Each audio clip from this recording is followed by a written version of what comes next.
You're listening to the Veteran Etc. podcast, as there's always more to be said about a veteran.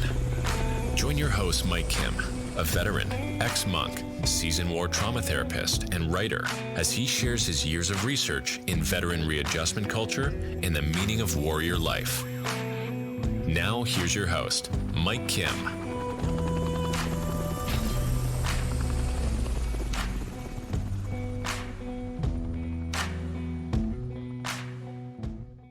Veteran, etc. Today we've got a wonderful guest. He is knowledgeable about the insides or the inside view of the media on many levels. And for all you veterans listening, we've got someone here who can give us information about how war is reported, how, war has been reported in the past. We've got here Ariana Pekary, who has won different awards in media, as well as being on MSNBC, NPR. She has done several other projects that have gotten her popular within media production. And it's just a great day to have Ariana, and welcome to Veteran Etc., a show based on veteran culture and veteran readjustment. If it's possible, can you let the folks here know a little bit about yourself? Sure. Well, thanks for having me, and thanks for taking up this topic. I think it is important to help have these discussions. My background, I started off in public radio. I worked in public radio for about 12 years. I started at NPR and worked at local stations, and then I worked at the Bob Edwards Show, which was produced out of Sirius XM, but we were distributed to public radio stations. It was kind of the nonprofit wing of that organization. And I did quite a bit of issues related to the military and veterans issues at the Bob Edwards Show. Bob was a veteran himself, and I did a couple of radio documentaries about veterans issues there. I ended up going to work at MSNBC. TV had never been a goal of mine, but I had been a contributing producer to Alec Baldwin's podcast for a couple of years. That was produced out of the NPR station in New York. And we had a good working relationship, and he started a show at MSNBC in 2013. You probably never saw nor heard about it because it was only on air for 5 weeks. I had just moved to New York, but the show got canceled pretty quickly because of a variety of reasons.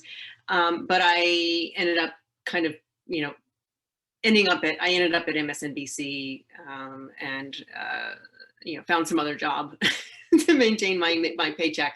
And that's how I ended up at The Last Word with Lawrence O'Donnell, primetime show on MSNBC. And that's where I spent the bulk of my time for 7 years. And I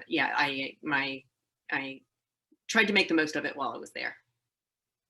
Sure. I can continue on. I can tell you. Yeah, I know. And it's like, I haven't even mentioned all the awards, but if you can, I think some of our folks, especially those interested in Vietnam War coverage, as far as post-war, many years after the war, but like with Vietnam veteran oral history, like you worked on a project that was well received and I believe won an award.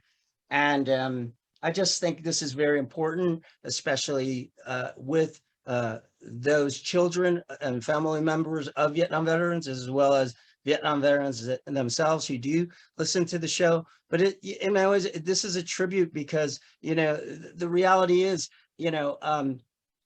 I believe there's a statistic that reveals that Vietnam veterans are the fastest dying community right now within the whole veteran community. So it's ironic that rate. I believe that it's a higher rate. I don't know if it's because of proportionality or what have you, but there is something there in some of the research that comes out that is exposing Vietnam veterans dying at a fast rate. And my whole thing is to keep the memory of Vietnam veterans alive. And I think the project that you did, can you say a little bit about that? Yeah, that was a really, I thought, to me, it was special and it was important. I felt very honored to be invited to an event. It was hosted by doctors and medics who served during the Vietnam era. It was the 3rd Medical Battalion. And they had their 40-year anniversary in 2008. And they had invited Bob to go, but he could not. There was a conflict. So I went solo to that event and interviewed the veterans and kind of did everything beginning to end there. And, you know, we were, it was interesting to me because we were in, you know, kind of the thrust of the Iraq War at that point. And so it was interesting to hear their stories and the pain and anguish that they still carried with them 40 years after the fact. And it really spoke to the true cost of war. There was one interview we did with a man who was a surgeon, and he spilled it in the, you know, in the 30 minutes that I had talking to him. He was very matter of fact and very graphic about what he saw, and it was clear that there was a lot of mental anguish at the time, and also still within him, that was really powerful to hear. And at the end of that interview, his wife had been sitting in the corner of the room. She came up and hugged me and said, "I've been married to my husband for 40 years and I never heard any of these stories. I never knew any of that about him." So this is, I think there's something and I'm sorry, I don't need to tell you this, there's something in the military culture that you pack that in. All of that emotion, you store it, and that's what you're trained to do. And that was, you know, we talked to some psychologists for that project as well, who worked with members of the military, and they teach them to repress those emotions that you would have. You just simply didn't, you know, especially then, you didn't have time to process the pain and the emotion and the feelings that you had, because there were just too many wounded people coming in, and people dying, and you didn't have time to process that before you were faced with the next batch of injured and dead veterans. So it was clear what that does to the human condition. And I was really privileged. It was the men who were expressing as clearly as they could, but with also quite a bit of emotion, what that time meant to them. And most of them said that they would never trade that time. They were privileged to have been there and to have saved the lives that they could have. But these were men who were sent to the battlefield to heal, not to kill, and that is a slightly different perspective, than most veterans. But I still think that they were it was a great opportunity to tell those stories from people who were there firsthand, witnessed the tragedies and the heart, the difficulties, but also the humor, and that is part of the survival mechanism, right? And so I was able to record all those stories, and then it was a radio documentary that we aired, and that by far got more reaction than anything else we had done on that program. I mean, the response that we got from listeners and other radio producers and journalists around the country, it was just overwhelming. I mean, it really was a powerful, it ended up being a powerful tool to get those, the message of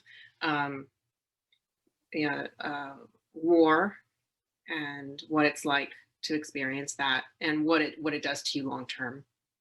And I think that's a great way to kind of look at covering the veteran readjustment reality, and also looking at veteran readjustment culture, because when people come to me and say only veterans know, or only veterans can kind of extract those stories, I disagree with that, and I've disagreed with that in many years, including in my clinical work of working in combat trauma. I don't necessarily think that a veteran has to work with another veteran to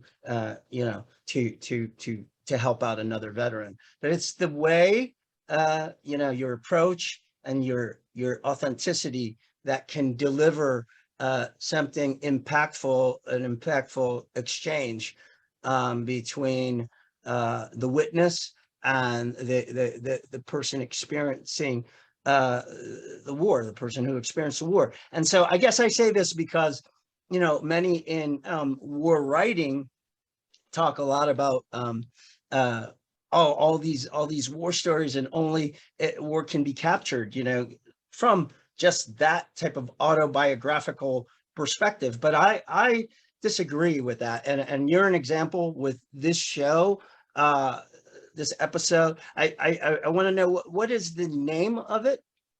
So people we called it Stories from Third Med, Surviving a Jungle War Room. What was it? A jungle ER, surviving a jungle ER. Okay. And I do think that, again, I felt very privileged and honored to have been able to go record those stories. I think there was an advantage. If Bob had been the one doing the interviews, I think they would have come out quite a bit differently. I'm guessing, I think it's probably helpful that I'm a woman, and, I am a pretty good listener, and certainly in those interviews, my role was to listen and, kind of, prompt them with questions throughout. But my voice, I was not a part of the documentary at all. It was all about the veterans, and it's only my voice. You never hear me at all in the documentary, and that was done intentionally. I mean, this was about their experience and their thoughts and their stories. And I think that I think that approach, and I also could not at all compete or I didn't have any experience, and I knew that, so I could go in and say, I don't know what this was like, tell me what it was like. And there were no assumptions made in our discussions, and so I think that also probably helped. If it had been, a contemporary of theirs, they may have made some assumptions that they knew certain things, or they knew the territory, or they knew what the battle was, or the weaponry. And so because I didn't have, I wasn't that, I think that probably also helped them. But I certainly wasn't a threat to them either. And I think that it was a very open and warm interaction that we had. And that's what counts. That's what counts. I think when it comes to interviews, or when it comes to combat trauma work, whether you're doing it for oral history, you're doing it for mass media, or you're doing it for clinical purposes, everything that you just described makes sense as far as engaging veterans. And that's why, whatever type of veteran shows up with all the preparation and all the knowledge and everything, that could be helpful, but that also has limits, because I think the key thing that you mentioned, I think it's important for folks to know, is that issue of listening. And listening, I think, brings about this potential for learning. And I think that's what you've offered in that project. And I think a lot of your other work, including some of the more edgy work that I truly appreciate, because in the military, I was a whistleblower, and also outside of the military, dealing with federal government. I was a whistleblower there. And I felt as though listening was very important, so that folks could learn about different things. And I was going to offer that, not out of arrogance, but more out of, this thing we call truth. And so I want to get to that. Like, how do you view the truth in these different domains of media, or just like being in the world? Like, what do you, what's your perspective on that? Gosh, I mean, the truth, I feel like now is such a loaded term. What's true to me is going to be not true to somebody else. And so that is a matter of perspective. But I think as journalists, what is so important is to provide a space for these conversations to happen, and to allow the different perspectives to come out. And that could be anything. I mean, it might not even be controversial. It just might be an experience that helps inform whatever the topic may be. And sure, that search, at least the pursuit for truth, right? On some level, I've heard you in the past talk about, and other topics, but I think it's pertinent here in regards to war reporting, or just like veteran reporting. But the thing about facts and context, which I think you provided the domain in that project you did with those Vietnam vets. I think that's necessary right now when we're dealing with this age of forever wars, right? And I'm not, I'm very patriotic, but my nickname in certain circles within the veteran community was hippie, because I was and I still am kind of unconventional, because I'm trying to look at many different views. And so I value something that you're onto as far as context and facts. yeah, and so often what happens, especially in commercial media, they're up against a time clock, and they want to always give the shortest version possible, and the simplest version possible. And so that doesn't leave room for nuance or context that you're talking about. And my experience, that I went from public radio into MSNBC, and at that point it was 2013, 2014, pre-Trump. Obama was still in office, but there were still lots of issues related to veterans that I was familiar with and knew was important. And there were the suicides. I know I'm not going to tell you anything you don't know. The suicide issue, there was still the backlog. There were some issues with sexual assault. And I would try to get those on air at MSNBC. And I don't think I ever got a single one of those segments on air. They may have considered it. I know that people cared about those issues and recognized the importance of them.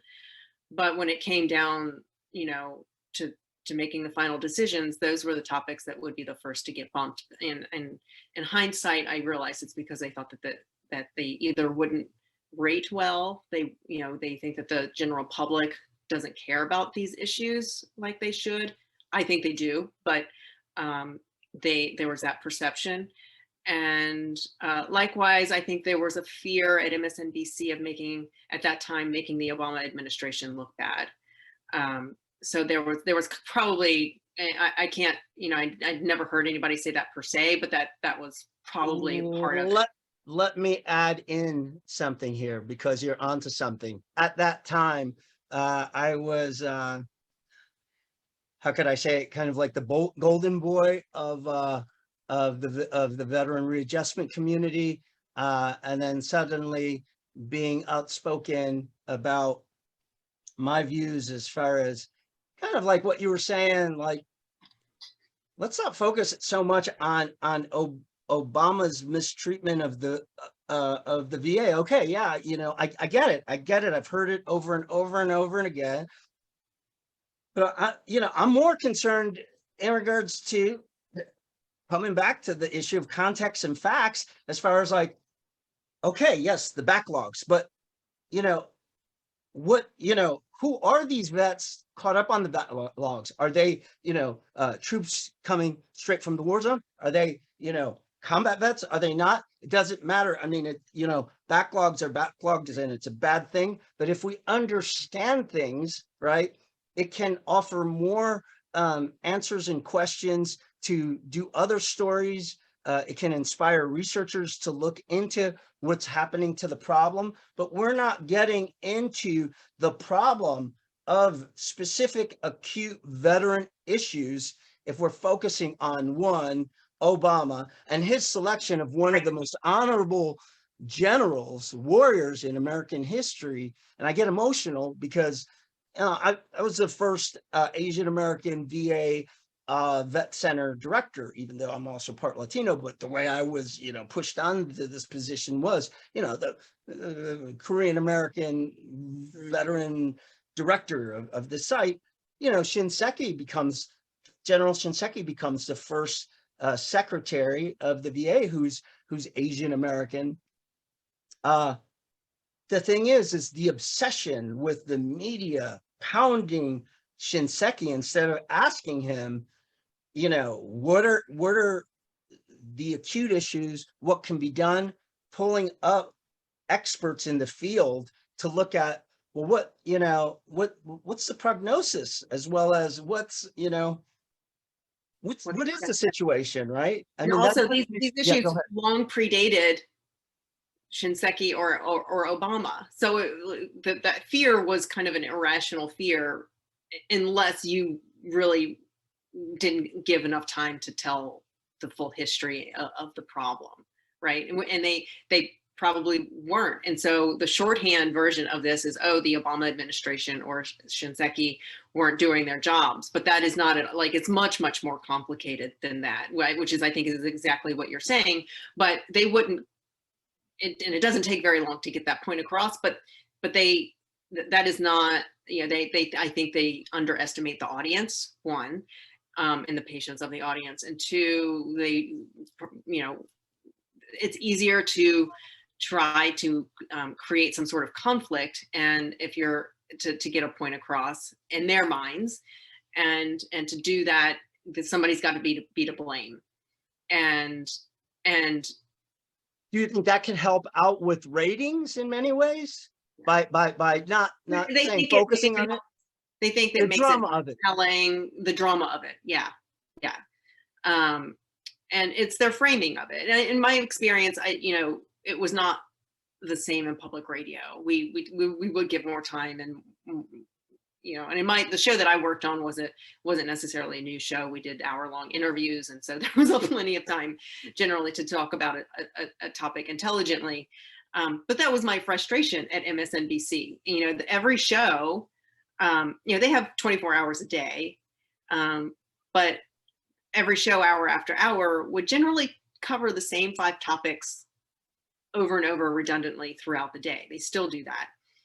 Why couldn't they take longer to, one show out of the day to talk about a topic intelligently, give it 2 segments versus just 1, or dedicate a whole hour to a topic? And they simply won't do that out of fear. They're very they're very risk averse, and they fear they're going to lose anyone by doing something like that. So it really shortchanges the topics, and that in turn shortchanges the audience. The audience just doesn't get informed properly.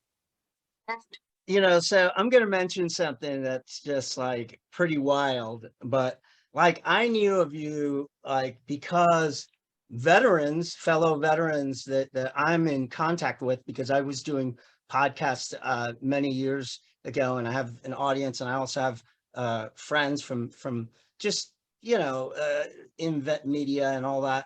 But it was just interesting. I was hearing about you from other veterans, and so I found that to be interesting when the situation with MSNBC kind of surfaced or erupted. And I wanted to know, why do you think, and I know we're not mind readers, but it's really interesting.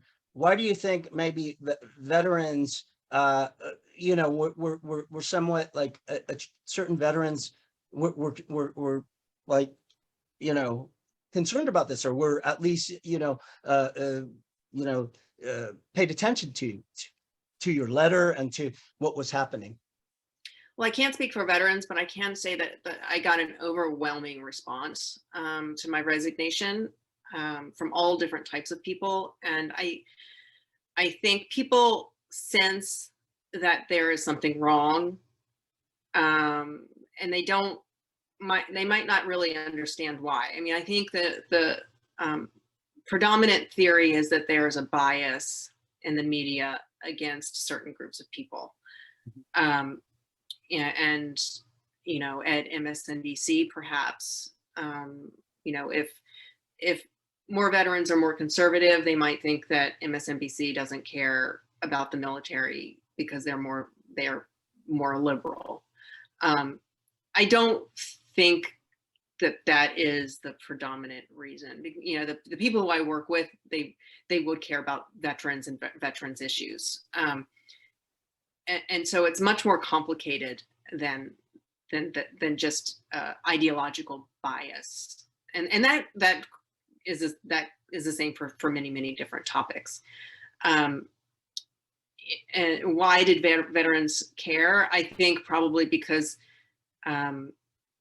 the issues related to veterans don't get covered to a great extent anywhere in the media. I think at some point I wanted to do a series called The Other 1%, because we know the 1%ers, the wealthy, they have a certain status in our society.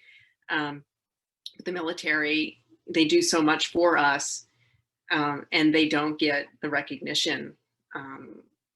I think to a large degree. And it's different now than it was during the Vietnam era. I think people, when the veterans came back after Vietnam, the veterans themselves who fought may have been spit upon. I think veterans returning now are perceived differently. I think there's more of an appreciation for their service, but there still is not the discussion about those issues in the media the way that it should be. And again, and the readjustment issues that you covered with those Vietnam war medics, they're not, how could I say it? We get the yellow ribbon, and I think that's why, maybe this is my assumption as to why certain veterans may have, interestingly enough, put certain things on their Facebook wall regarding your stance. Maybe it was also the bravado, because vets kind of can appreciate someone making their voice, kind of like A Few Good Men and Tom Cruise's role, in that, in many ways, taking on the system, that could be appreciated by certain vets for truth, and that's very powerful. And so, this is just something that captivates me, because not only do we find this like in veteran coverage, because you've attracted a certain amount of vets who appreciate your stance to expose certain things regarding truth, and not to do it you're not doing it in a toxic way. You're just pointing out things as a whistleblower like myself, pointing out things within the system. But I want to ask questions regarding the coverage of war itself, because that has changed, right? During the Vietnam War, we had Walter Cronkite, every night expose the American public on war, and that was it, pretty much. But nowadays, you've got General so-and-so, Colonel so-and-so joining in on I don't know if it's like describing the war or promoting a certain position of the war. I don't know. I just wanted to ask you certain questions about that. I always, at MSNBC, I found that there was, as soon as there was some sort of military topic for us to cover, they immediately wanted, former members of the military analysts, generals to come on and give their opinions about what's happening or what should happen. And there's a place for that. I mean, obviously these are professionals who have, experience on the ground, directing troops, and they know what goes into those types of decisions. It felt to me like they were giving those people sometimes too much credence. And there is definitely, there are many different cottage industries that are built up around the media, but that is one of them. And that is, either people who have worked in government and then go on to be media analysts or commentators that are paid by the networks. And NBC had their roster of military analysts who they were on the payroll as well. And I don't know exactly the relationship, but I know, when there were certain operations that were getting ready to start, the NBC correspondent at the Pentagon would always get they would get the heads up, and they knew what was coming, and we would be in a posture to react and talk about whatever that military operation was. One example I'm thinking of was Syria, when Trump launched some military action in Syria. We preempted the other shows that we had at that time to cover that war, and we knew that was happening before it was actually announced. So we were planning that in advance. And so there's definitely a relationship between these news organizations and the official military, and that lets them lead the discussion on that front. And any of the military reporting, it's people who have relationships with their contacts in the military, and so they are repeating what they, that's all they can do, is repeat what their sources are telling them. And if we go back to the Iraq War, obviously Judith Miller at the New York Times was repeating what was told to her. It was not accurate, but that she was, doing what she thought was as best as she could do. But that is kind of, that's how a lot of our journalism works, is based on these relationships that you build over time. You have a beat, and there are certain people who you know and who you go to, and those are the people who you always go back to. If you kind of continue to go back to the water trough, and it's, there are two sides to that sword. So it's when you're in a news cycle, you want to be able to react quickly, and so you do go. You go to the people who you can trust, or you trusted in the past. But conversely, we aren't reaching out to other types of voices and other types of people with a different perspective, who might see things differently, or might be able to provide some other type of context.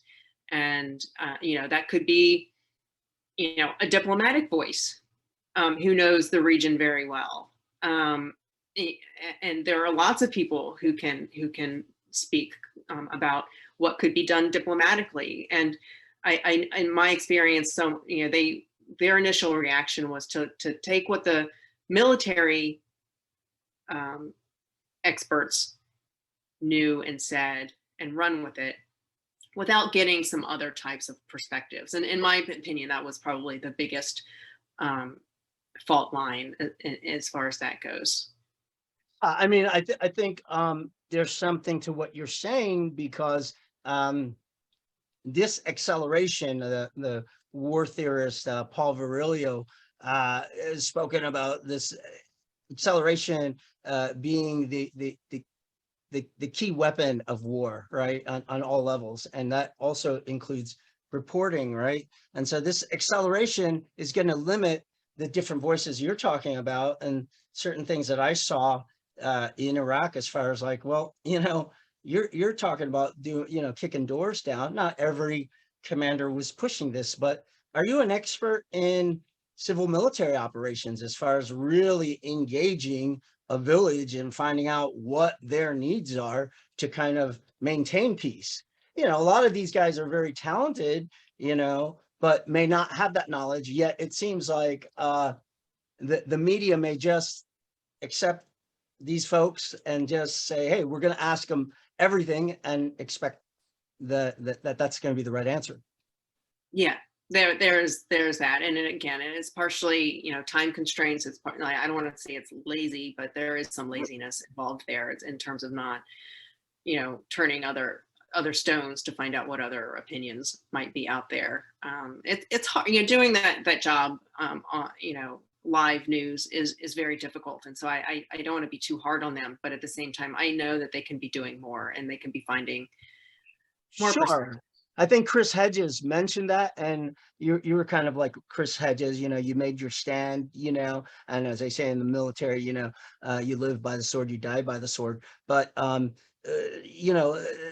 any thoughts on like Chris Hedges and He's phenomenal. It kind of breaks my heart what has happened to his career. He was a very talented journalist and had a great experience. Won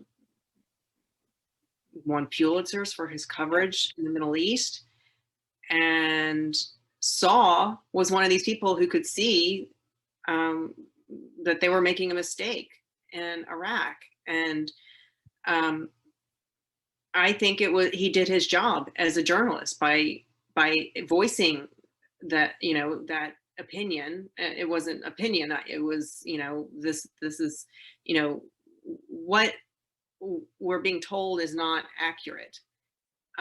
And that is what you should do as a journalist.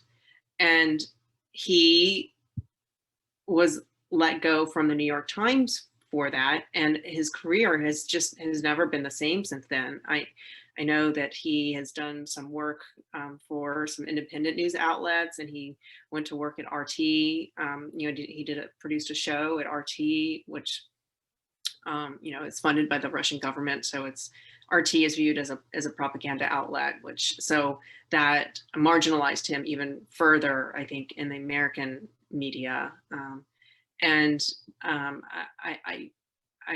That show was canceled after the Ukraine invasion. Much of the RT productions, I think, I don't know if all of them were, but I know most of them were. Yeah. And his certainly was one of them. And I don't know where he is now. I don't know that he's figured that out, but he is someone who, it's so tragic that he is a smart, insightful, accurate journalist, and he has been completely marginalized for being exactly what he should be. And that speaks to the nature of the New York Times and these large institutional outlets that feel like they have too much to lose. And so, I don't know what went into those decisions to fire him at the time. I don't know. No. And we don't have to get into that, but something that's major that and I'm cutting you off for the right reasons here, because you're saying something powerful that makes me think of some of your writing in regards to the whole use of editorial, right? And that's, as a researcher at Columbia, I get persecuted in many ways because I use narratives of people, I use narratives of myself into my research. But so I don't think what Chris Hedges did was just pure editorial that maybe the things that you were complaining about, not complaining, but that you were being, fighting against as far as letting news be dominated by editorial, right? But like a voice where there's room for editorial with like facts and substantiated research and things like that. I mean, I think that type of hybridity is something that Chris Hedges brought. And I know that as a researcher, I try to bring to the table. And Yeah, so editorial. So I guess that's my question to you. Whether journalists should be editorializing or Yeah, to what extent, how far does the role of editorial approach, in journalism, how does that all fit, when it's tied to, what's happening on the ground and everything? well, I mean, what journalists do every day, there's a certain element of editorializing. Every decision that they make is an editorial decision, and that could be to not discuss something versus discussing something. And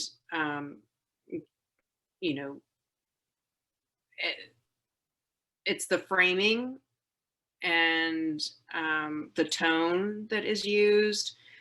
So much goes into that, and it's not just saying I think Joe Biden is an idiot. You can say Joe Biden is an idiot or Donald Trump is an idiot 1,000 different ways without actually saying they're an idiot. Or conversely, not covering other topics that should be covered. So, the war in Ukraine is still going on. I've been offline for much of the last 3 weeks, but I haven't seen much coverage of Ukraine and the issues that are really important there. I could see when the war coverage of the war was ramping up, that was led by CNN. MSNBC was playing catch up on the war, and CNN used it, I think, to their advantage. They had several PR crises, and it was like going to Ukraine and sending Anderson Cooper to Ukraine. That worked to their advantage, and they can cover it, and they got a lot of credit for covering the war by other journalists. And I think they should get some credit for sending people into a dangerous war zone and trying to get the story. But certainly, like, there are many other war stories around the world that they aren't covering. And so, why are you sending all these resources to Ukraine right now? There were many discussions about that, and you can still have those discussions. So it's not, to me, editorializing, it comes in many, many different forms. And so go ahead.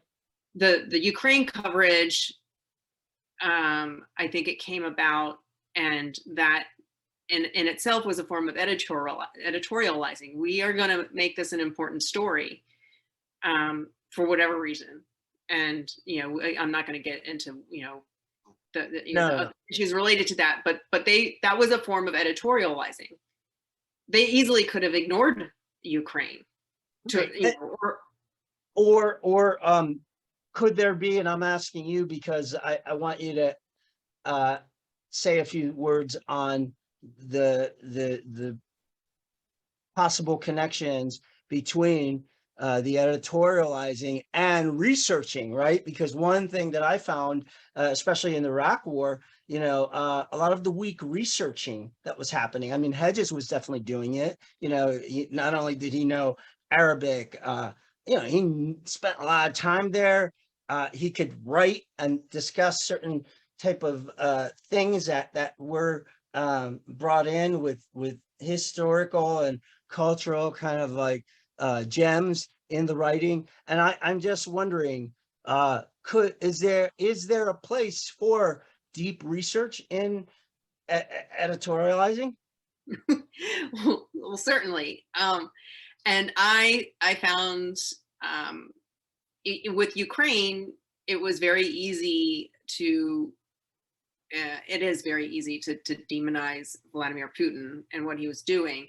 But I will say, there were some other factors that we weren't hearing at all in American media for the most part. There were, things that had been, what was Putin told in terms of, um, you know, expanding the EU, and there were some complicating factors there, and so there were reasons for him to feel like he needed to draw a line in the sand. I'm not at all justifying the invasion of Ukraine, and I don't like that's not my role. But there, as a producer, there were other mitigating factors here that were not brought to the table by and large, and that helps inform the discussion.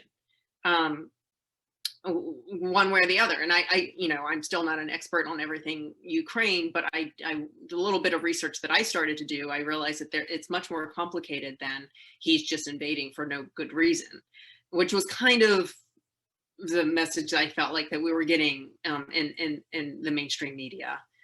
And within my military history background, and also really studying the Cold War and seeing the factors, again, I'm a big just war theory person, and there's no doubt Putin violated, just war theory. But at the same time, just like you said, there are variables here regarding this war that haven't really been engaged by big media and influential, so much so that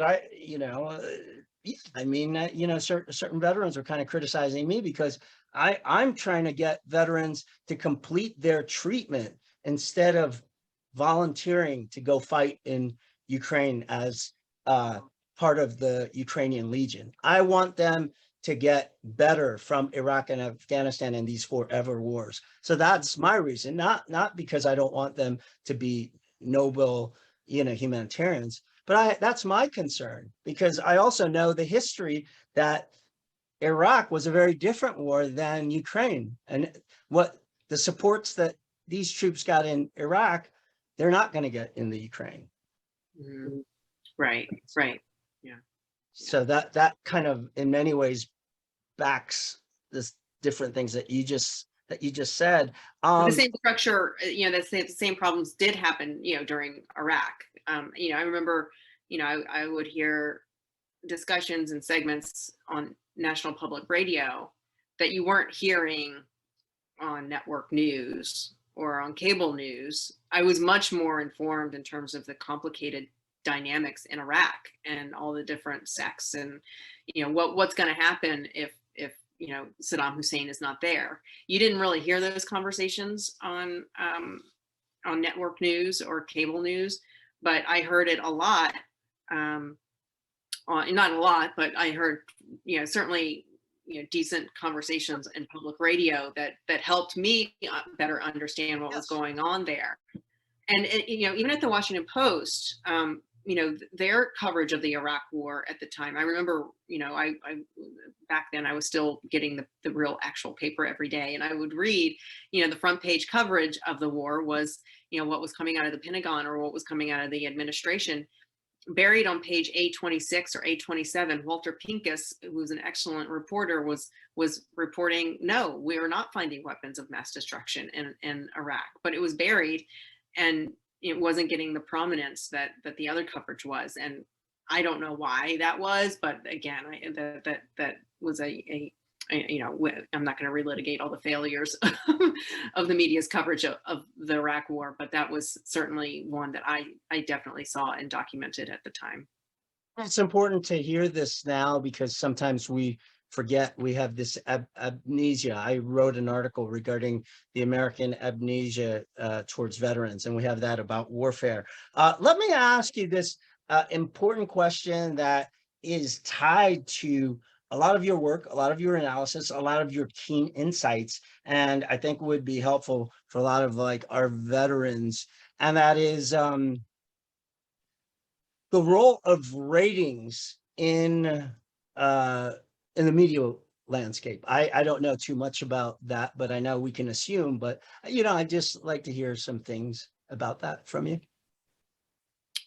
Well, it affected pretty much all day, every day, what we were doing. And when I first started in MSNBC, I was a normal producer and I was given my assignments, and I would go off and start work that I need to do. And we pretty much would start every day with a fresh slate. And so you didn't know what you were going to be working on necessarily until you came in and were given an assignment. And I quickly started trying to preempt that process because I just felt like they could have been doing more. And so I would wake up earlier and earlier every day and start sending in different ideas and pitches that they could be doing. And some of them were considered and some weren't. And that was kind of a frustrating endeavor because I thought that they could be doing much more variety in terms of, topics on air. It wasn't until I gained a bit of seniority at MSNBC and was in the meetings with the senior and executive producers where they were deciding the rundowns, really the extent that ratings have on all of those editorial decisions. They have a morning meeting run by the president of the network. It's, the executive producers all sit around a table or dial in and talk about what stories they want to cover that day. And essentially they're given, a selection of about 6 different topics. And you have 6 or 7 different segments per hour to fill. And if you do something other than those 6 topics, you really kind of have to justify and explain what you're doing and why you're doing it. So that's why hour after hour, the programming looks as similar as it does. And then what happens is at 4 p.m. every day, the Nielsen's ratings come in from the day before.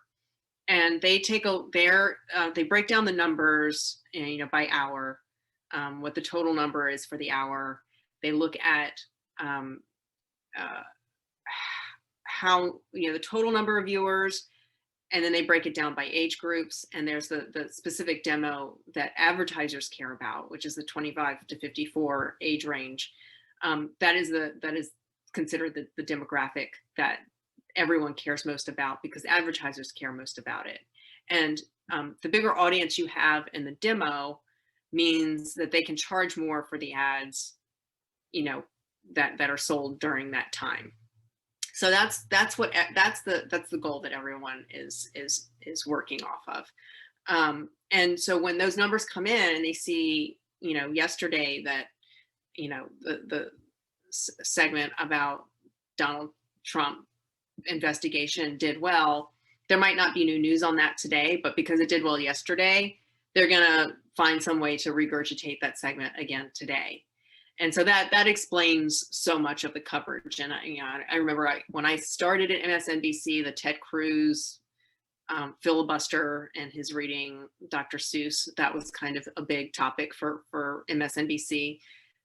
They squeezed everything they could out of that because it was, they thought it was rating well. Now, their version of what is rating well is it rating better than CNN? That's kind of the bar. And so the difference between CNN and MSNBC really isn't that huge. In the demographic, the difference between those audiences sometimes is, fewer than 5,000 people, 10,000 people. And so they are making these,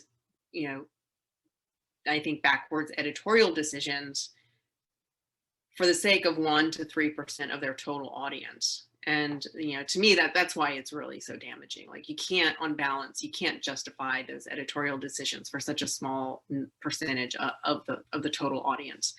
But that's how it works. And that's how, pretty much everybody who works there has come up through the system. I didn't. I worked in public radio. So for me, making editorial decisions this way, it kind of really, I could see how wrong it was on a daily basis. But the people who came up through the system, that's just how life is. And that's of course what the job is. And that's, of course, we're going to do our job.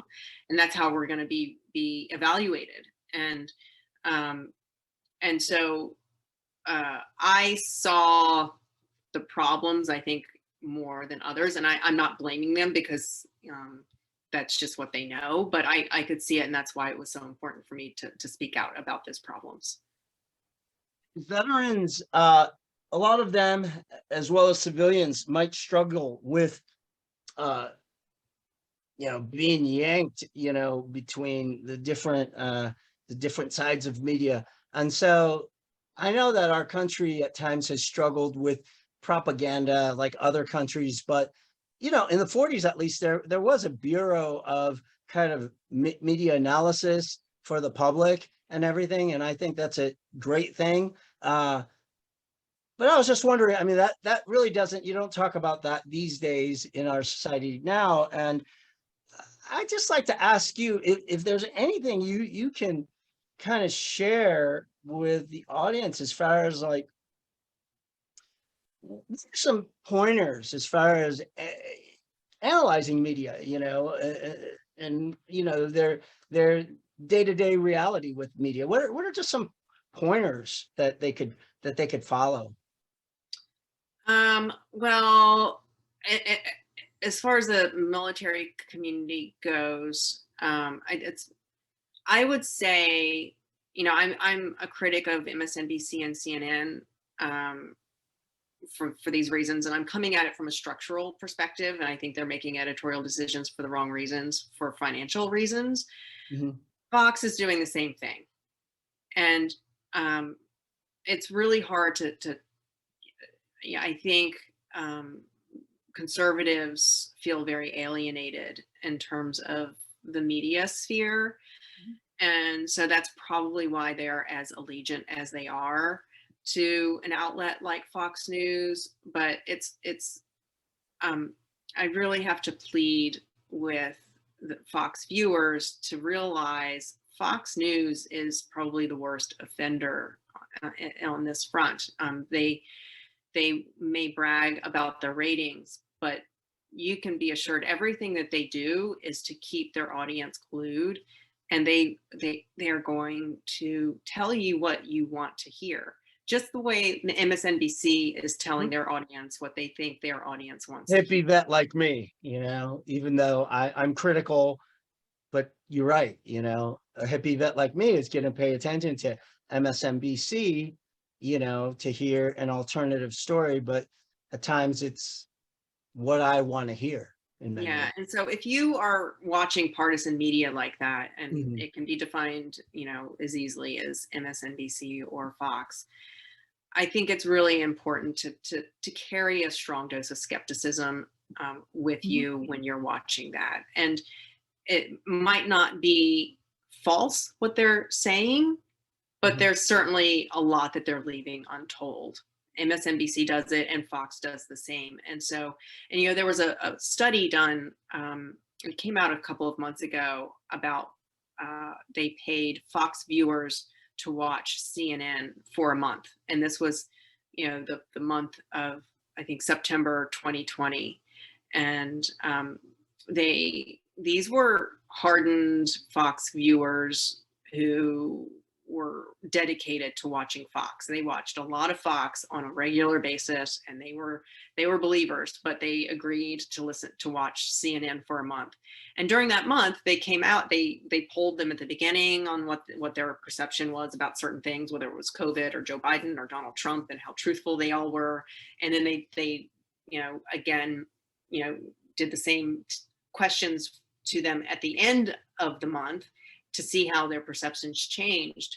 And by watching CNN, these, I would say, hardcore conservative viewers their views did change significantly, to a significant amount, related to Joe Biden or Donald Trump, that he wasn't as truthful as they may have thought he was before. Facts about COVID, to facts about the election at that point. And so that means that people do have the ability to learn different new information, even if it goes against your inherent political beliefs or your ideology. And so I think it's really important for anyone who watches or consumes partisan media to keep that in mind. And really, I'm not saying it would be hard for an MSNBC viewer to turn on and watch Fox, every day, or vice versa. But look for other sources and that's the problem. It takes a lot of time to really get a full and accurate portrayal of any issue. You know, I can easily spend 5 or 6 hours every day reading improperly to understand what's going on. Because if I read something in the New York Times, the first thing I'm going to do is I'm going to cross-reference and see if I'm getting the same story from someone else. That takes a lot of time. But if there's something that is important, Mhm. it's worth taking that time to do a Google search and go to sources that are trustworthy and reliable. And it's worth doing a little extra homework on that front. Again, I don't think that for the most part, you know, these outlets are telling lies, blatant lies, but what they're leaving out, it equates to an untruth, and you're not being fully informed. Yes. Gosh, thank you. I think that's helpful for a lot of folks, whether you're a veteran or a civilian. But I just know that in my clinical work, um, I just hear, you know, a lot of vets, you know, contacting me. Oh, I heard this in the news. I heard, you know, so news for the veteran becomes, you know, kind of like almost like the communication radio in the bunker in your apartment or home or in the man cave. You know, if you spend a lot of time as a veteran isolated, you know, I know I've been guilty of it. I know of other vets. So I think you've given us like a great approach as far as looking at things that's apolitical. So thank you so much for this. And I would want to ask you, uh, you know, some of your last words, as well as how folks can know more about you and your works and some of your present projects. Oh, thanks. Um, I'm going to tell a quick story here if you have Yes. time. We have plenty of time. I know folks, I mean, you know, it's a new podcast and I've been blessed with people like Ariana, Senior Chief, career legendary Navy SEAL, Harding Bush, and all these other, Mary Jane Nealon, this incredible author. I've had a lot of great people want to be part of this, and I really appreciate you for being on. So please just unleash yourself towards the end. Oh, thank you. I'll try to make it succinct because you asked about other projects. Um, I do some writing for Columbia Journalism Review, and I am starting up an organization dedicated to TV news, so restoring accountability in TV news, called the Murrow Project. I'm right now most active on Twitter and some on Instagram, but Twitter is really where I post most of my things. And that's, you know, if people want to find what I'm working on, that's a good place to go. And I'll be launching the website soon for the Murrow Project, so you can find more information there about that. But I have also been, you know, I just completed yoga teacher training, and that is kind of cliche to quit my corporate job and go into yoga teacher training. But there was a day I really, it's so meaningful to me, and I think it's important also to your audience. In terms of creating a space where people feel comfortable to have these tough discussions. And there was a day in teacher training when they invited other people in for one of our more theoretical discussions. It wasn't the physical practice as much. We've done a lot of inner training with the yoga training. And there was a man who came in. He'd never taken a yoga class before. He was based here in Charlottesville on a kind of an interim basis. He was supposed to be deployed on a naval ship somewhere, but COVID, you know, changed that plan. So he was kind of, you know, redirected here to Charlottesville and wandered into our yoga studio. And the discussion that we had that day was about how you always have a choice, and to make choices that will help make your life better in the future. That was kind of the core lesson. And that easily could have turned into a culture clash.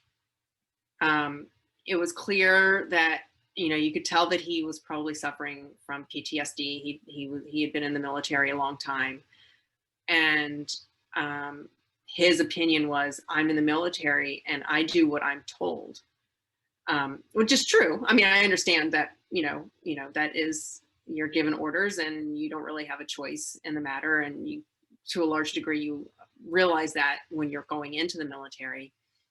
But we were able to have this really open discussion with respect and curiosity.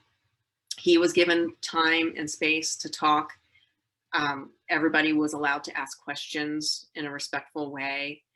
And our teachers tried to get the point across that you still have a choice. You might not necessarily like the consequences of your choice. So you might disagree with some order that you're given, which means you might not remain in the military anymore. You may end up being, discharged, but that is still a choice. And that's kind of the lesson that they were trying to get across. I'm not trying to make that argument to your audience, but we ended that day with a really positive discussion. And this member of the military, he felt respected and was able to get his points across. And we all kind of came out of it with, it was, again, it easily could have been a culture clash, this, active member of the military coming into a yoga studio, and we're all like happy and zen. The only thing that saves me is that I say I was a former monk. That's the only thing that saves me. So go ahead. Yeah. But it really, like, what I loved about that was, 2 weeks later, I come into class and this guy is in the front row. He's there taking yoga classes, and I've seen him at the studio numerous times since then. So he came into this space and was welcomed into it, and we had a productive discussion, and he is still there and he's still learning and taking in these lessons, and he likes the environment there, and I can tell that he's warming up to everyone there and vice versa. And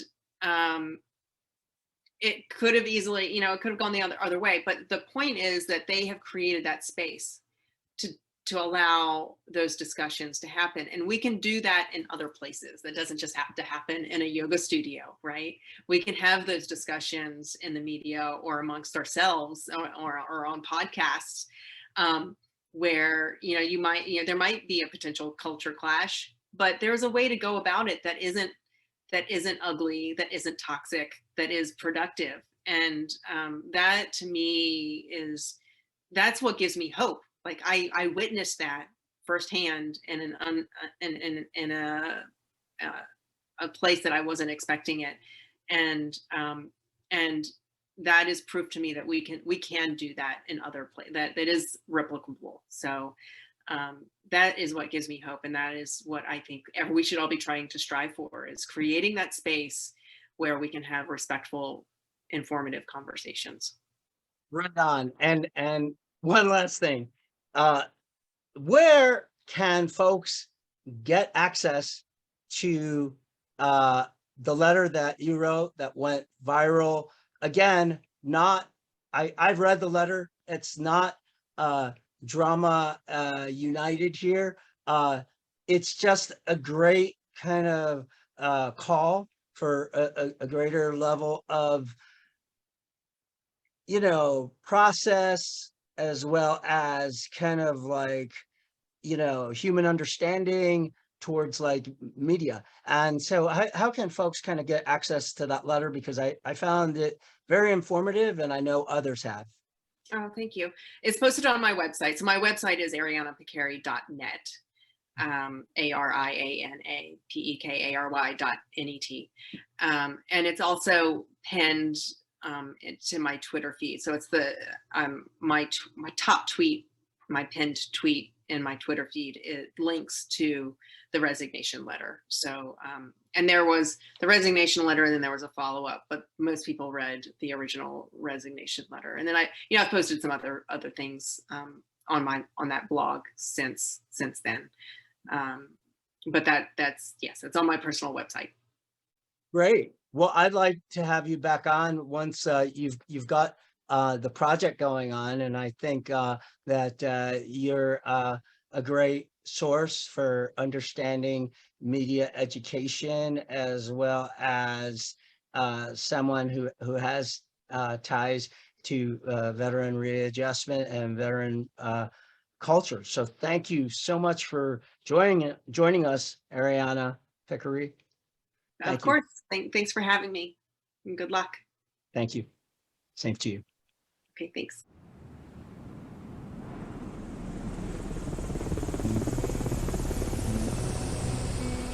Veteran Etc. invites you to join us again with your host, Mike Kim, every Sunday. If the content from this podcast is informative to you, please share the podcast with others. Give a like and/or post something you learned from the episode on social media. If interested in other truly informative podcasts like Veteran Etc., check out cominghomewell.com for a listing of other veteran-based podcasts. Thank you for tuning in.